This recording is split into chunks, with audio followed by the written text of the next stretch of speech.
Dobrý deň Slováci, opäť vás vítam v mojom programe. Dnes som sa rozhodla pokračovať na moje predošlé video, v ktorom sa jednalo o tom, čo nás zabudli naučiť na základných školách. Takže chcem sa takisto ďalej venovať aj tomu vlastne tej téme, ktorej som sa venovala predtým a bol to náš imunitný systém. Aký krásny, dokonalý imunitný systém máme, aké fantastické telo máme a ako sa chce uzdraviť zo všetkého, čo vlastne máme zle v našom tele, alebo choré, alebo pokazané. Takže k tomu by som sa chcela vrátiť. A ako prvé by som s tou prvou vetou, ktorou by som chcela začať, je náš imunitný systém je ovlivniteľný. A je ovlivniteľný tým, čo robíme. Čo jeme, čo pijeme, ako sa správame, ako myslíme, ako spíme, ako oddychujeme, ako chodíme. Náš imunitný systém je vlastne nami 99% ovlivniteľný nami samým. Zvyšok by som povedala, sú to vlastne okolité alebo genetické vady. Takže máme obrovskú moc nad tým, ako sa správa náš imunitný systém. Samozrejme, my chceme, aby sa náš imunitný systém správal dobre však. Takže nerobíme niečo, čo je veľmi zlé pre náš imunitný systém. To znamená, že vôbec nieme niečo, čo je nesprávne však, alebo vôbec nepijeme niečo, čo je nesprávne, aby sme sa nemuseli báť, že nám niečo bude. Takže to by bolo tak všetko, no. Nie. Robím si srandu. Idem od začiatku. No. Takže chcem, aby ste vedeli, ako sa dá napústovať alebo nadopovať imunitný systém, aby vaše vlastne telo bolo silnejšie, aby dokázalo sa brániť voči tým vonkajším vplyvom, ktoré vlastne my našim telom nedokážeme ovlivniť, ako znečistenie vzduchu a tak ďalej. Takže áno, takže dobre nadopať imunitný systém môže človek jednou vecou. A to správnou životosprávou. Jedením tých správnych vecí a vyňatím zo stravy tých nesprávnych vecí. Pôjdeme, tak chcela by som ísť k vám tou priateľnejšou cestou, čiže prijať do stravy tie veci, ktoré vám vlastne podporujú váš imunitný systém. Takže, ktoré sú to? Sú to ovocie, zeleninka, strukoviny, orechy, semiačka, všetky rastlinné plody, všetky bylinky zdravé, a dokonca niektoré ihličnaté stromy, napríklad borovicové čerstvé výhonky majú obrovské množstvo vitamínu C. Veľmi veľa, vlastne všetko z tejto rastlinnej ríše a z húb tiež podporujú imunitný systém, sú veľmi zdravé. Všetko z tej rastlinnej ríše, by som povedala, čo nie je jedovaté, asi, podporuje imunitný systém. Vynikajúce však. No a poďme sa pozrieť na to, čo ho vlastne ničí. Takže náš imunitný systém sa ničí tromi vecami. Mäsom, mliekom, vajciami, a tam ich je viacej. Chemikáliami, liekami. Tak som úplne zabudla. No, ale už to vieme. Takže všetkým týmto sa vlastne ničí náš imunitný systém. Teraz veľmi veľa ľudí, ježiši, veď lieky nám pomáhajú. Zastavte. Áno a nie. Sú lieky, pretože ja nie som protilieková. Ja by som chcela povedať, že by som byť iba proti hlúposti. Viete? Pretože niektoré lieky naozaj zachránia náš život. Naozaj. V to verím a to viem, že sa deje.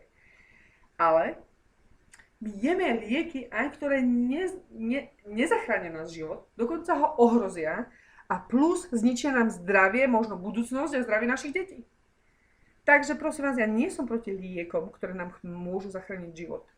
Ja som iba proti tomu, aby ľudia používali lieky v takom meritku, ako ich používajú dnes. Je to úplne nesprávne, je to úplne chore, je to proti telu, je to proti vašemu vlastnému imunitnému systému. Náš imunitný systém je tak krásny, tak dokonalý, že si dokáže poradiť s obrovskými vecami. My iba potrebujeme dostať do nášho tela ten správny materiál na vybudovanie nášho tela. Takže, ako je to možné, že mlieko, mäso a vajcia takto strašne ohrozujú náš imunitný systém? Hneď vám to vysvetlím. Čiže iba keby som vám povedala jednu vec, stačí iba jedna vec na to, aby bolo jedna z dôležitých vecí, aby človek vedel. V našom tele sa nachádza určitá molekula, ktorá sa, musím to povedať po anglicky, lebo študent v angličtine, sa volá mTOR. Táto molekula je aktivovaná pri pití mlieka. Prosím pekne. Pri pití materinského mlieka a pri príjme cudzieho proteínu. To znamená, že keď príjmame cudzí proteín, to znamená, že to je vlastne, v našom prípade by to malo byť pitie mlieka, tak táto molekula je aktivovaná a snaží sa a vlastne pôsobí na naše telo tak, aby naše telo rýchlo rástlo.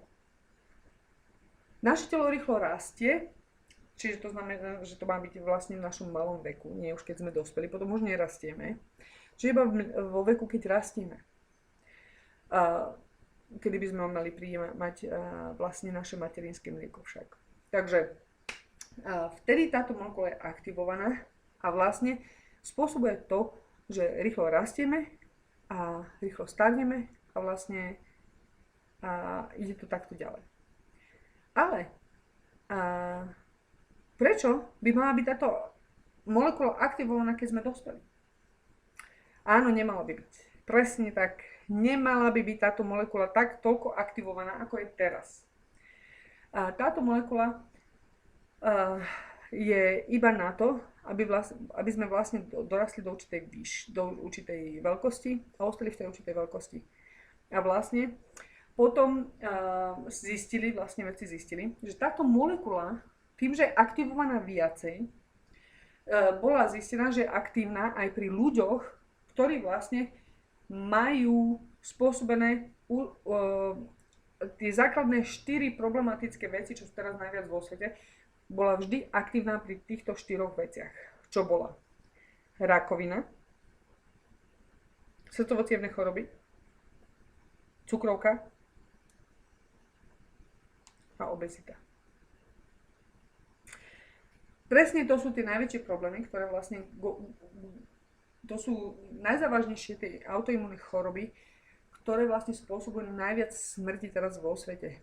Takže, a táto molekula je aktívna vždy u týchto ľudí najviac.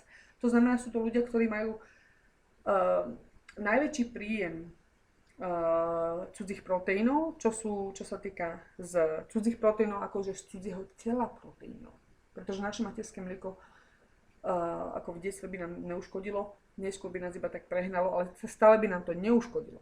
Naše vlastné proteíny nám neuškodia. Nám uškodia cudzie proteíny, čo akože z cudzieho tela, ako mäso, mlieko a vajcia.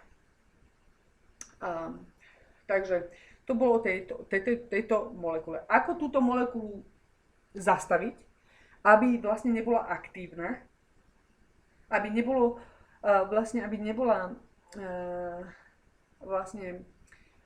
aby sa človek neprikláňal k týmto 4 závažným chorobám.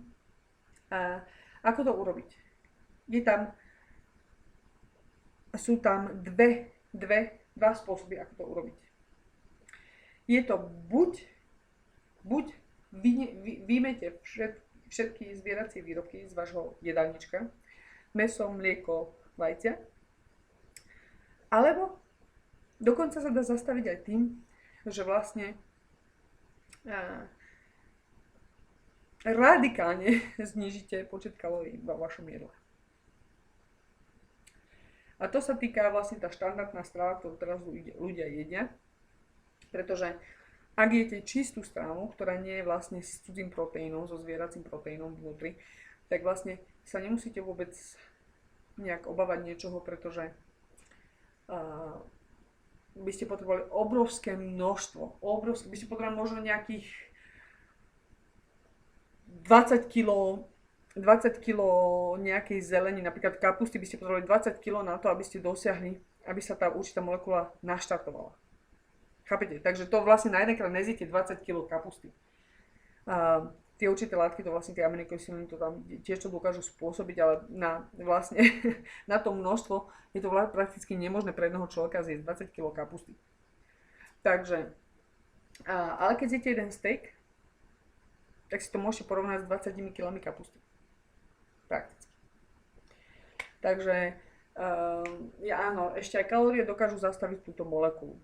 Ďalej by som chcela povedať, je tam ešte jedna vec, ktorá vlastne je spojená s rastom, a to je aj rastový hormón. A v angličtine je to IGF-1, je to Insulin Grow-like hormone, to je znamená, že je to hormón to podobný inzulínu a vlastne spôsobuje rast. Tento rastový hormón, prosím pekne, sa veľmi veľa nachádza takisto u ľudí, ktorí majú presne tieto 4 choroby, rakovina, srdcovo-cievne choroby, cukrovka a obezita, a majú presne ten istý problém. A problém s tým majú ešte, že je to ešte horšie vlastne, ešte v tom väčšom meritku je tam ten hormón v našom tele a vlastne spôsobuje rast rakoviny, je vlastne viacej prítomný pri týchto srdcovo-cievnych chorobách a tak. A vlastne je to, pretože to je nesprávne, nemá byť v našom tele, tiež by mal sa vyplavovať preč. A vlastne bolo zistené, že ľudia, ktorí jedia iba rastlinnú stravu, vlastne majú ľahšie sa zbavovať tohto hormónu, nielenže ho vlastne nepríjmajú v tej strave toľko, za prvé, a za druhého dokážu sa ho aj ľahšie zbavovať. Takže potom sú tam ešte aj vegetariáni, ktorí vlastne ešte stále pijú mlieko a jedia vajce, takže ich vlastne tam ten rastový hormón je stále ten istý, by som ešte povedal, možno ešte aj väčšie ako u ľudí, ktorí jedia iba mäso, možno ani nejedia mlieko alebo vajce. Takže áno, iba rastlinná strava, opäť sa k tomu dostávame. Opäť, každýkrát sa k tomu dostanem, to je jedno na aký seminár vidím alebo akú prednášku počúvam. Vždy sa dostávam k tomu istému. My ľudia nie sme mäsožravci, my ľudia sme bylinožravci, dokazuje to naše telo, dokazuje to naša chémia, naša ľudská chémia, vlastne chémia nášho tela to dokazuje. A dokazujú to aj výskumy, ktoré sú teraz už okolo celého sveta a môže si ich každý nájsť, pretože už je sloboda informácií, už je to všade. A ľudia by sa mali začať vzdelávať o svojom vlastnom imunitnom systéme, o svojom vlastnom tele, aby sme sa mohli zbaviť týchto veľkých chorôb, pretože my nemáme žiť taký krátky čas, my máme žiť dlhšie a máme žiť toľko, koľko naše telo bude vládať a zdravo, prosím pekne. Takže my sa môžeme jednoducho dožiť stovky a byť zdraví, ak obmedzíme určité veci, a čo som vlastne spomenula, čo je to mlieko, vajcia a mäso. Takže toto bolo o tom mTORe, toto bolo o tom rastovom hormóne. Takže tieto dve veci sú spojené s najväčšou chorobnosťou vlastne a je tam jediná cesta, ako ich vlastne izolovať alebo ich vypnúť, by som chcela povedať, a zastaviť je sa správne stravovať. Ďalej, čo nám podporuje imunitný systém, je dostatok spánku, ale nie príliš veľa. Takže teraz tam je otázka, koľko je málo a koľko je veľa. Spánok. Takže podľa toho, lebo videla som rôzne štúdie, videla som rôzne prednášky a rôzne semináre, čo sa týka iba spánku. A zistila som, keď to tak všetko zhrniem dokopy, že spánok minimálne 5, maximálne 8 hodín. Čo sa týka dospelých ľudí. Samozrejme, deti majú väčšiu potrebu pre spánok. A čo sa týka dospelých ľudí, medzi 5 až 8 hodín spánku by to malo byť dostatok a malo by to byť maximálne akurát, pretože keď budete spať viac ako tých 8 hodín, tak vaše telo bude v takom v metabolickom kľude a vlastne sa nebude hýbať a my potrebujeme pohyb. Takže medzi 5 a 8 hodín je najlepší spánok. Ďalej, čo nám podporuje imunitný systém? Imunitný systém je veľmi podporovaný pohybom. Takže poďme do fitnesska. Môžete iba chodiť na prechádzky. Pohyb dokáže nabustovať alebo podporiť imunitný systém o 50%. 50%. Samozrejme, musíte aj zdravo jesť však. Takže 50% dokážete zvýšiť váš imunitný systém, ak sa hýbete dostatočne. Takže áno, pohyb je veľmi dôležitý. Ďalej, meditácia. Meditácia.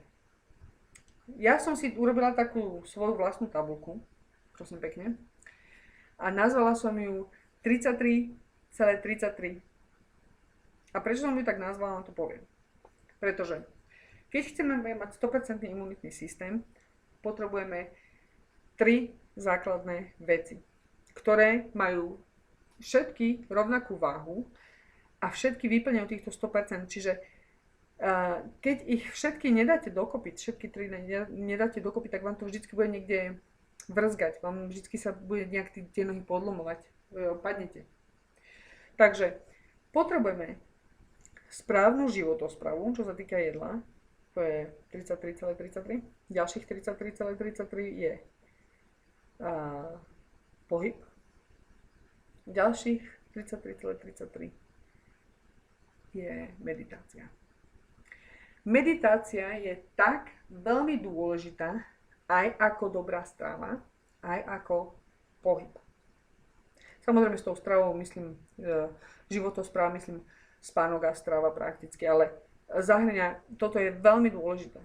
Takže máme meditáciu ako poslednú, by som chcela spomenúť. My dokážeme meditáciou naše telo nastaviť, prosím pekne, na to, čo chceme. Čítala som už dávnejšie, som čítala jednu knihu, kde vlastne podľa pravdivej historky bola vlastne, už si presne nepamätám, že kde to bolo, ale bola tam nejaký sklad s obrovským mrazakom a niekto tam chcel niečo dodať a ho tam zavreli a vlastne ráno ho tam našli zmrznutého. Samozrejme by zmrzlo v tom mrazáku, však to asi každý by možno zmrzol, nie? Čo je problém je s tým, že ho našli zmrznutého, že on vlastne ten mrazák nebol zapnutý.